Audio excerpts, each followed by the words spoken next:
Greetings, ladies and gentlemen. This is Holy Toon.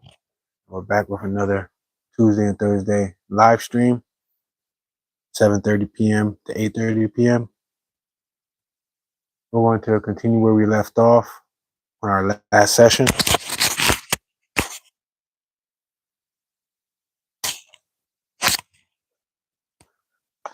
Take a sip of this water.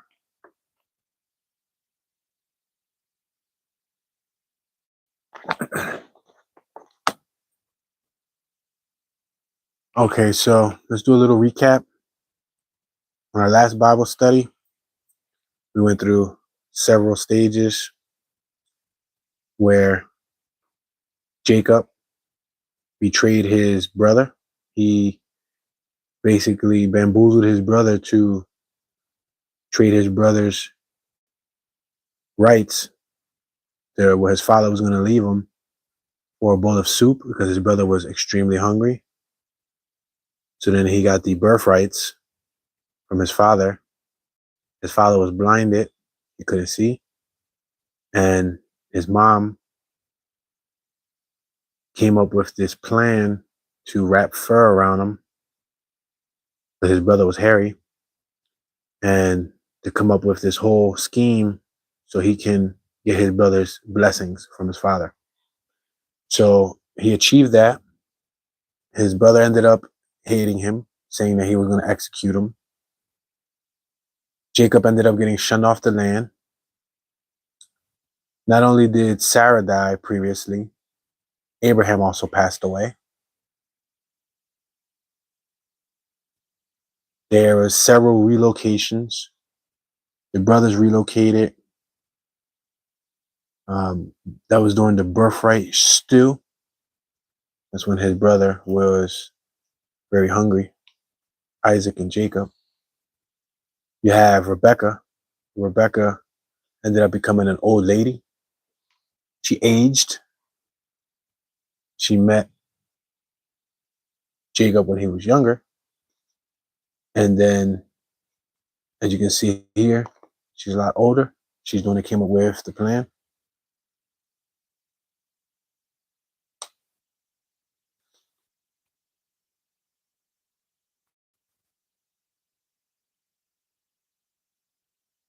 Then you have the stairway to heaven. This is when Jacob had a dream that showed a stairway to heaven. Then you have the broken trust, where Jacob goes and works 7 years for Laban because he wanted to take his bride, Rachel. And Laban was going to give Rachel away to Jacob. But then after 7 years, he lied to him and basically said, I cannot give you my daughter because my other daughter isn't married yet. So now you got to work for me for another 7 years. So he kind of bamboozled him. That was where the broken trust came. Eventually, after he realized that he was tricked, and he really loved her, he was going to do whatever it takes to marry her. He ended up leaving Laban. We have several stories about trust and faith, about not leaning on your own understanding. You know, there is no excuse for a lack of obedience when it comes to putting faith in God's word. We see that in the earlier stories of the Bible several times, from Job to Abraham to Moses and so on.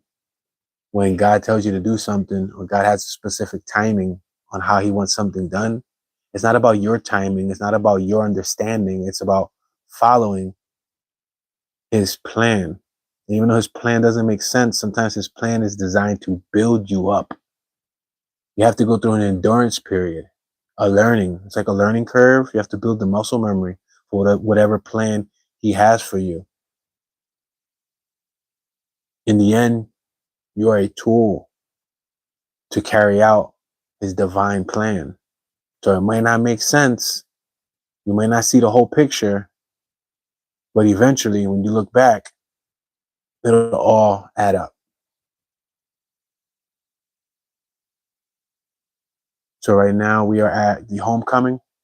Over here, you have where Jacob uh, battled with an angel, and he ended up making peace with his brother. So if you missed all those stories, feel free to watch the last Bible study so you can kind of catch up. I just gave you a little brief synopsis. We're gonna continue on our right hand side where it says homecoming. Let me back this light up a bit.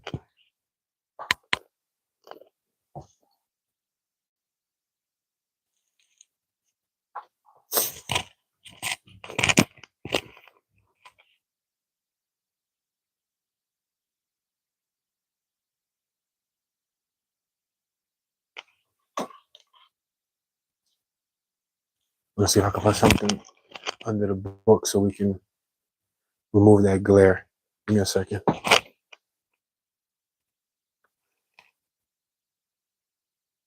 How about I put one Bible under another Bible? That makes sense.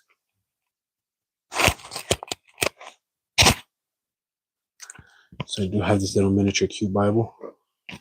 Yeah, I can put it under here. There you go. That works a lot better. Just raise it up a little bit so you don't see that much glare. All right, guys. So we're going to continue where we left off. Please bear with me.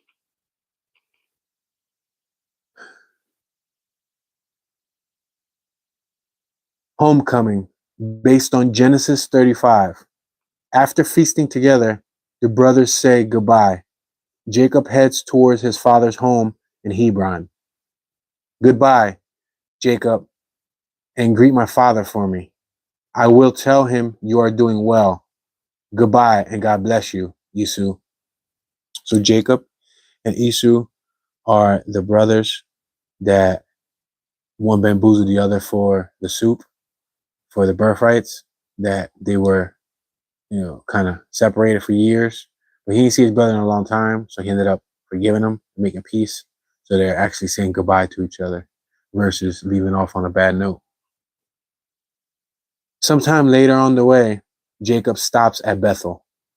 Rachel, this stone marks the place where I saw angels coming to me from heaven. This is where God's promised to take care of me.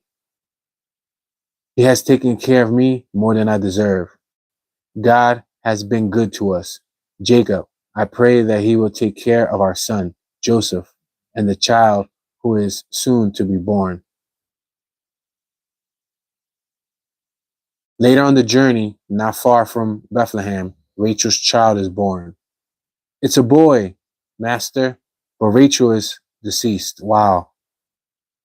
Oh, little Benjamin, you and your brother Joseph are all that remind me of my beloved wife. Wow. So Rachel passed away during childbirth. Jacob buries his treasured wife, Rachel. Then he and his family continue sadly on their journey, stopping now and then to rest and feed the flocks. As they travel on, Jacob wonders, Rachel has died. My parents are old. Will I even get to my father while he is still alive? These are his thoughts. He's wondering, he's going through probably a lot of trials and tribulations. He just lost his wife. He just had a child. Wow, that's a shame.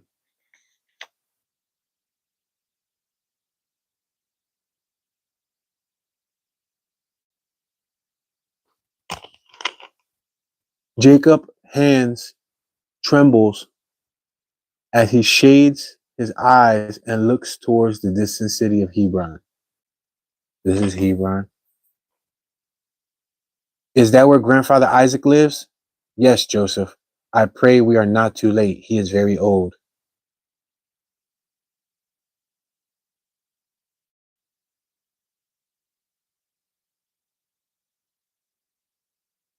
So Isaac was the one that was relocated over here to Hebron. A lot of the people, when they were relocated, they started whole towns and whole cities. So this is where Isaac is at. He had the camels and all of that. God answers Jacob's prayers at the sight of his old and blind father. Jacob falls to his knees. Father, I am Jacob, your son. Thank God I am with you again. Jacob, I have prayed for you for your return. Do you have children now? Proudly, Jacob presents his 12 sons to their grandfather Isaac. Holy smokes, 12 sons. At that, boys. Like, how do you manage to have just straight boys? Father, this is Joseph, and this is Benjamin, the sons of my beloved Rachel. Be strong, my children, and always obey God. Wow. So Isaac is an old man. In this book, we see the depiction of him when they were young, and then now he's a grandfather, because his son had a bunch of sons. Joseph's dreams, based on Genesis chapter 37, verse 1 through 11. When Isaac dies, Jacob takes over as head of tribe. He settles his family in his father's land of Canaan. His sons take care of his flock of sheep.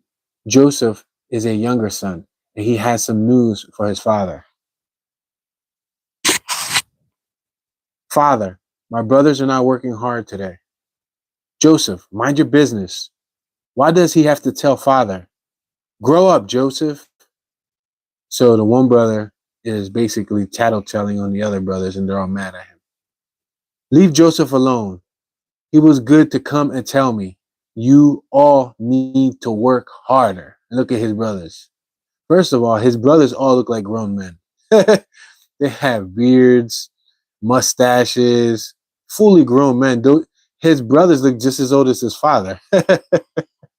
Oh boy. Jacob is especially pleased with his favored son. He has a special coat made for Joseph. No other brother has such a fine robe. Uh-oh. That's how jealousy begins.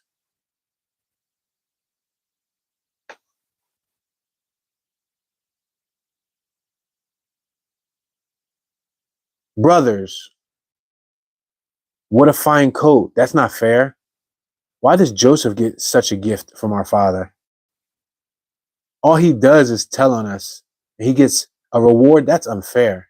So he comes stunting his new little coat that his father gave him, and his brothers are jealous. His brothers are already sinning via envy. Remember that, I am my brother's keeper. They're supposed to love their brother, right? But instead, they're starting to build an envy for their brother. Listen to this dream I had. So check it out. He's going to talk to him about a dream that he had. We were all binding bunches of grain out in the field. My bundle stood up and your bundles all bowed down to me. Whoa. Talking about a prophetic vision, right? I wonder what's the esoteric meaning behind that. Do you think you will reign over us one day? Right? Like they're all bowing down to him. Seriously, brother, are you mad? Ha! You think you will rule over us? So you can see by the look of their faces, they're not happy about it at all. They're taking it offensively. Joseph has another dream and approaches his family and tells them about it. Listen up. I had another dream. You see him with his little robe?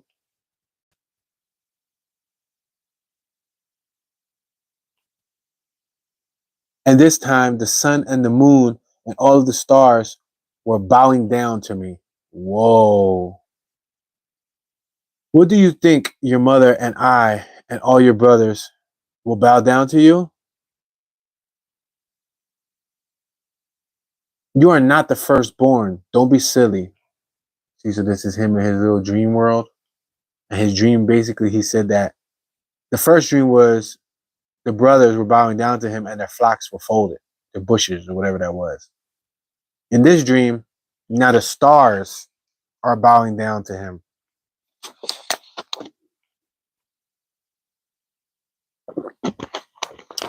Please excuse me. Took another sip of water. Kind of dry.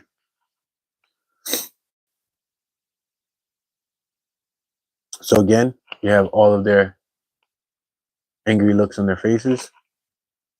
I'll never bow down to my little brother. Stop with your dreams, Joseph. Who does this kid think he is? So they're all talking amongst each other as he's stylish with his new gown. Could these dreams mean something? Could they be from God? Now, it's kind of difficult to discern dreams because it was said that, you know how you have a nightmare, you have a dream, and the dream is suggesting bad things? Sometimes it could be uh, a memory playback from your subconscious mind. Your mind's like a VCR. So subconsciously, it records throughout the day, throughout your whole lifetime. Your mind records, right? But sometimes people think that a dream is from, like he said right here, could these dreams mean something? Could they be from God? Sometimes people wonder, like, is this a sign from God, right? Well, a great way to discern or distinguish if that dream is from God or not is, what's the message? Is it positive? Is it is it peaceful? Is it loving? Is it caring? Or is it dark, evil, and malice? Because God would never give you one of those dark, evil, angry dreams. God would never give you a dream of you sinning. God wouldn't give you a dream of you doing something that you shouldn't be doing, right? The opposition, the opponent will. Satan, the dark side. That's where those dreams, just lustful dreams, dreams of committing a crime, et cetera, those dreams, that's not a dream of God. So right off the back, you can rule that out, right? If you're doing something adultery, if you're doing something that you shouldn't be doing, substance abuse, stealing, you're doing something crazy, that's not a dream of God, right? So keep that in mind. That's like a quick tip to figure out. You know how some people say, "I want a sign. Can I get a sign?" Remember, Satan has access to our thoughts. He can use our thoughts against us in his favor. Joseph's dreams, dreamer for sale, based on Genesis chapter 37, verse 12 through 36. Joseph's dreams have made his brothers hate him, but his father is blind to the danger of their rage. You see, they have rage. While the older brothers are tending sheep far away in the land of Shechem, Jacob sends Joseph to find them. Go check on the flocks and your brothers. Let me know how things are going. Joseph's brothers see him approaching them in the distance and talk of killing him.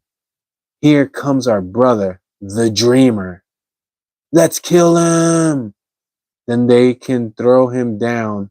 Oh, I'm sorry. And then we can throw him down a well and say animals killed him. We'll see how his dreams turn out. Wow. They're going to kill their own brother. Again, this seems to be a repetitive theme. Cain and Abel, Esau and Jacob, right? And so on. And now look at, they're doing it again. Jealousy and envy. Brothers, let's not kill him. Let's just throw him in the well and leave him. Then I will come back for him and bring him to father. So let me read that once more. Brothers, let's not kill him. Let's just throw him in and then leave him. Then I will come back for him and bring him to the father. Let me sit a little closer. When Joseph arrives, they strip him of the robe and throw him into the dry well. They sit down to eat their supper. So they stripped him down and threw him into a well, left him there for dead.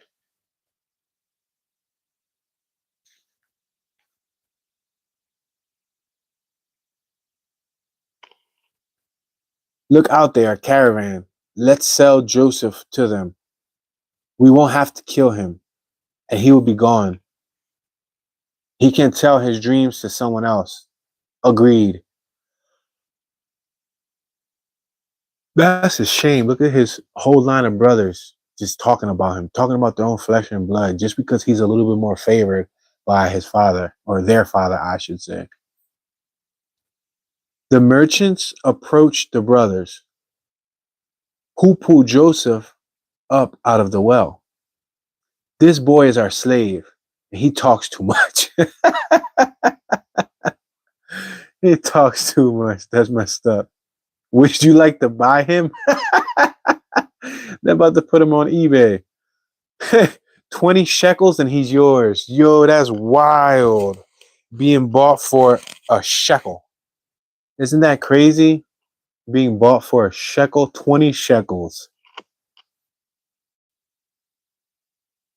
That is insane. 20 shekels and he's yours. We will buy him and we will take him to sell in Egypt. So they're basically working deals. You can see him right here on his knees. You have this group with behind him, and they're gonna sell him to this group over here. And these people are talking about basically like if they're buying something off a marketplace, buying it for the low, and they're just gonna resell it, which in this case is a human being. We should get good money for him. Wow, look at that. Selling people. That is incredible. Those to show you since the beginning of time, people were fixated on selling people and making a profit and controlling people. Reuben was busy tending to the sheep and wasn't part of the plan to sell Joseph. So Reuben wasn't a part of the plan. He was tending to the sheep. So he don't really know what happened. Where's Joseph? What have you done? He has gone to Egypt where he can't brag of his dreams to us anymore. We sold him. Here's your share of the money. So they sold him. Remember, 20 shekels, and there's 12 brothers. I guess in this case, one brother's gone, so it's 11 brothers. So how do you divide 20 shekels amongst 11 brothers? You know, and what is a shekel equivalent to in today's modern currency? The brothers take Joseph's coat and rip it. They dip it in animal blood to look like he was killed and bring it back to their father. We found this, father. Look at it to see if it belongs to your favorite son. What is this? Where's Joseph? A wild animal must have killed him. No. So the father's sad because you heard what they did? They took a piece of animal skin, they put blood on it, and they brought it. But they knew that they placed him inside the well, but they're just not telling him. That's what jealousy and envy will do. Being jealous of their own brother. Look at that. They were willing to kill him or leave him for dead, essentially, because I don't believe he dies in the story. They really end up bowing down to him. You see. So while Jacob mourns the death of his beloved son, Joseph is brought to auction in Egypt. Look at this strong boy. He will make a fine slave. He could even work in the king's palace. Who will bid for him? 25 shekels. 30 shekels. Sold for 30 shekels. That's crazy. 30 shekels. Went from 20 to 30. Yes, I have good. Oh, I'm sorry. Yes, I have made good money today. Wow. So he considers 30 shekels good money.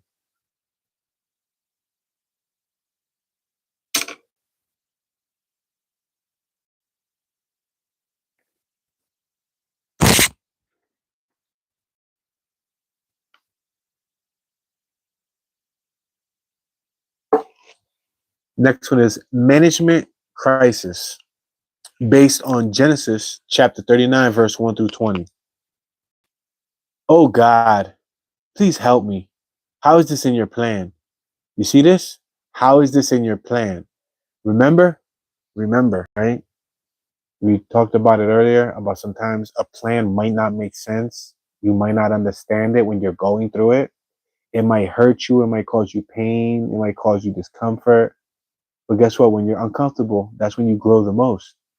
So in this case, he doesn't understand what's about to happen in his life. So he's asking, "Oh God, please help. Tell me, how is this in your plan?" And so Jacob's favorite son becomes the slave of Potiphar, captain of the kings of guards. But Joseph does not beg for pity. He puts his trust in God and holds his head up proudly. You see? So he didn't bend, he didn't fold, he just put his trust in God. Over here, you can see him. He's chained up. I guess he's already sold into slavery. Soon, the spoiled young boy becomes a hardworking young man. Joseph has become my best slave. Wow. Slavery, guys. You heard that? Joseph has become his best slave. This is in the biblical days, too. He doesn't act like a slave. Tell me more about him. That's what this lady over here is saying. She reminds me a little bit of Cleopatra. Some traders brought him from Canaan. He's strong and intelligent too, and handsome. In the right clothes, he would pass for a prince. What? That's crazy. So she's over there plotting on him. She said that he's handsome in the right clothes. Hold on, but isn't this like a boy? And she's a grown what, queen or princess or whatever?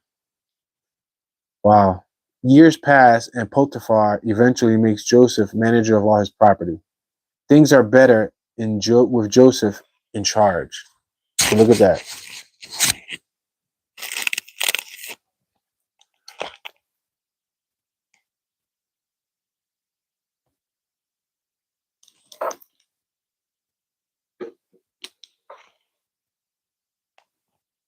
But Joseph's success also leads to troubles. Potiphar's wife falls in love with the handsome young slave, you see? One day while Potiphar is away. So look at her right here, hitting on him. Joseph, come sit beside me, and I can tell you. And what? I'm sorry. Joseph, come sit beside me and tell me where you came from. Why are you here in Egypt? So that's her over there. She's hitting on him. This slide right here. She's hitting on him. Thank you, but I have to work. Thank you, but I have work to finish before Potiphar returns. Do you always have to think of Potiphar? He's my master. I won't be disloyal to him or disobey God. Look at her. She's angry because he's playing hard to get. No man can treat me like that and live. So she's mad because he like turned her like away. She was plotting. She was predatory even in biblical times. She waits with Joseph's robe in her hands with Potiphar. She greets him with tears in her eyes and a lie on her lips. Your Hebrew slave tried to kiss me. I screamed and he left, but he dropped his robe. Here, see it? I'll throw him into prison for this. Wow. So she just framed him, basically. She tried to come on to him, and now she's trying to frame him. And now they're talking about throwing him in prison. So far, where we're at in the Bible, right, with this Bible book right here, you see that so many people will lie, so many people would cheat, so many people would do anything they can to cover their own tail. Naturally deflect, blame it on the person on the left, blame it on the person on the right. You hear that story again and again.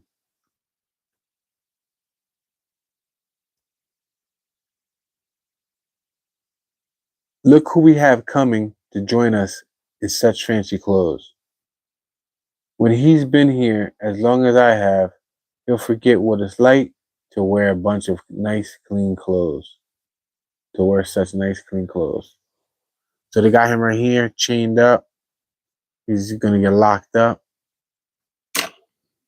and everybody's just counting on his downfall.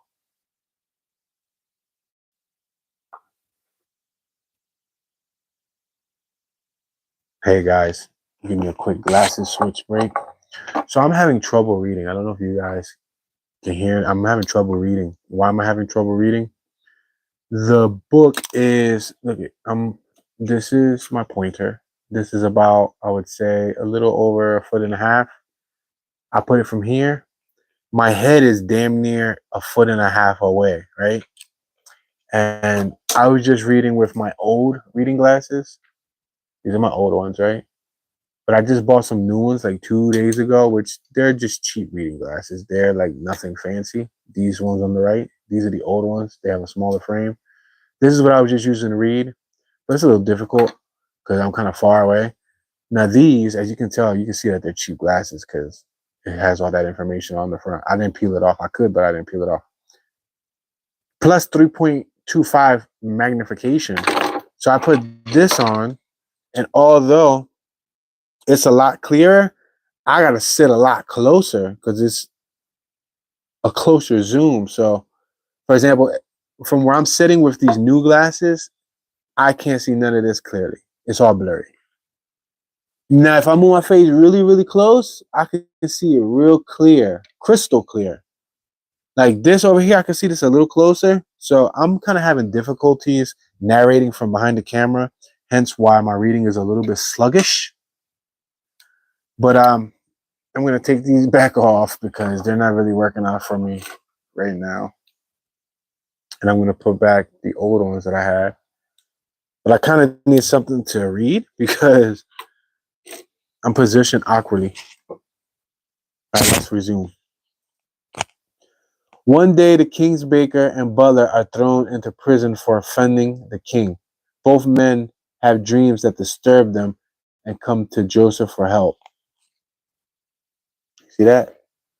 The butler and the baker were thrown in prison, which is basically the housekeeper and the person who was the culinary cook in the house, the one who did the baking. What do you think my dreams mean? So check it out. So he's telling him his dream. In 3 days, your head will be lifted up, and your pharaoh will be the king's butler again. And please, when my words come true, ask Pharaoh to release me from prison. I am an ancient captive. Joseph's words come true. 3 days later, one man is executed, and the other man is to serve as king. Good word for Joseph. I'm sorry, to serve as king. But the butler forgets his promise to put in a good word for Joseph. 2 years go by. One day, Pharaoh summons his butler. No wine for me today? I have had a disturbing dream, and no one in my whole kingdom can tell me what it means. So, side note, no one's supposed to know what your dreams mean. You know, there's people who have a spiritual gift where they're able to, like, you know how they're able to translate tongues? Well, they're able to translate dreams. I myself, I'm really, really, I would say out of 100%, 100 being the highest percentage, 0 being the lowest, I'm pretty fair understanding dreams. So much so, like 12, 13, 14 dreams within the last several months to over a year, I would have dreams and they would be almost like prophetic, but you have to use discernment and figure out like the esoteric meaning behind some of the things that happen in your dreams.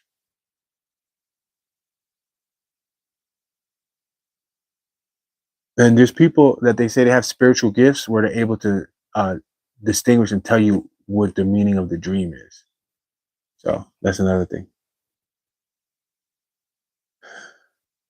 What do you think the dream means? In 3 days, your head will be lifted up, and Pharaoh will give you back your high position. You will be the king's butler again. And please, when my words come true, ask Pharaoh to release me from prison. I am an innocent captive. Now tell me what my dream means.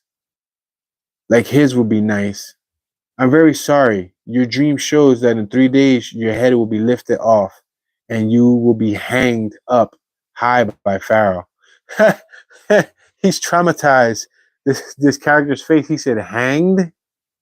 Joseph's words come true. 3 days later, one man is executed and the other returns to serve the king. But the brother forgets his promise to put in a good word for Joseph. 2 years go by. One day, Pharaoh summons his butler. No wine for me today? I have had this disturbing dream, and no one in my whole kingdom can tell me what it means. So check it out. They've been having dreams since the beginning of time, huh? Dreams isn't a new thing. Some people don't dream. I was talking to a gentleman a few days ago, a younger gentleman. He was probably like 20. I think he said he was like 24 or 23. And he said he doesn't dream. And he says that if he has anything remarkably close to a dream, it's usually a nightmare. So look at that. Who do you think is attacking him in his sleep? Remember the theory that I came up with earlier? If it's a positive vision in your sleep, that's a vision of God. If it's a negative vision in your sleep or just negative train of thought or something that's not godly, then it's who? Oh, it's of the opponent. So you can take that into consideration.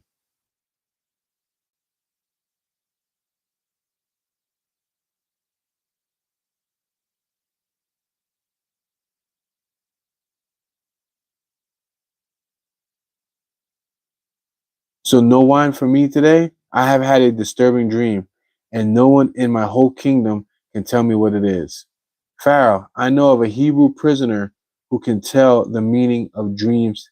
He explained mine. Well, what are we waiting for? So he's about to get somebody that's going to be able to help translate the dream, and he said he's a Hebrew prisoner. The butler wastes no time having Joseph released from prison. Joseph stands before the Pharaoh of Egypt. I can't, but my God can. Tell me your dream. And this is a side note. It is said, I can do all things through God. With God, all things are possible. You just got to have faith. Is it true? You can tell the meaning of dreams? So check it out. He's basically trying to get an interpreter to help him with his dream. I saw 7 fat cows come out of the Nile River. When I saw 7 skinny cows come and eat up the fat one. Oh, wow. He's over there dreaming of his cattle, I guess. Fat cow. He saw 7 fat cows. God is warning you that there will be 7 years, 7 good years of good crops, followed by 7 years of famine. Wow. It almost sounds like Revelation. Wow, that's amazing. So that's the breakdown of the dream. You should appoint a wise officer to store grain during the 7 good years. Then I'm sorry, throughout the 7 good years. Then there will be food for everyone during the 7 years of famine. Who is wiser than you, since God is with you? Pharaoh quickly calls the officers of his court. As they watch, he puts his own ring on Joseph's finger. I have to put you in charge of all of Egypt. I'm sorry. I have to put you in charge of all of Egypt. As my second in command, only I, Pharaoh, will be greater than you. So check it out. And we're going to stop here at Pharaoh's man, which is based on Genesis 41 through 38. All right, guys, we're going to leave it off here. I'm going to have to figure out a new camera arrangement for the next study because I don't like being behind this tripod. I don't feel like I'm connected to the book.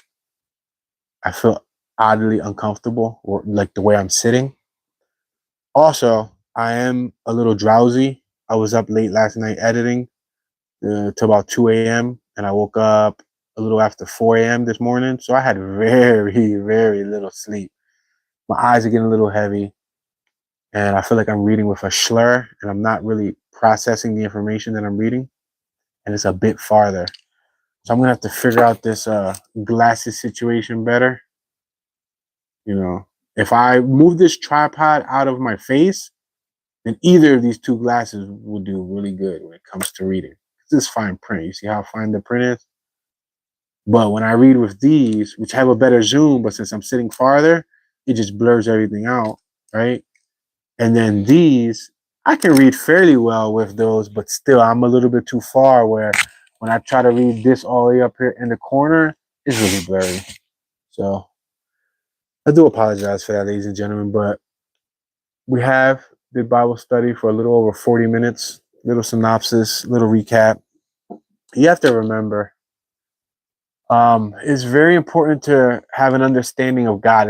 It's like saying, you know how they say in law, they say ignorance is no excuse of the law, right? You know, somebody does something, they say, "Oh, I didn't know that was illegal." There's no excuse, right? So the same thing with God and following faith. There's no excuse, and you can't try to decipher or discern everything. Some things are not meant to be discerned or deciphered. You just keep on moving on, and everything will work itself out. So just take it a day at a time. Find peace, find glory. Continue to pray, be a better person to yourself and to everyone around you. Sometimes God will make you go through those things to develop your character, to develop your willpower, to develop who you are as a human being. You know, you might not see somebody until a long time later, and it won't make sense in the beginning, but when you look back, it's all going to add up. So I think that's enough of my spiel for today. I need to get some rest. Thank you, ladies and gentlemen. Shout out to everybody who came through. Shout out to Super Spy. Thank you, Super Spy. Appreciate you coming into the chat. I need a little bit more high quality H2O, and I need to call it a night. But so far, so good. This book is a pretty good book, and the illustrations are really nice, and they kind of draw you in. Have a wonderful night, ladies and gentlemen, brothers and sisters. Peace out.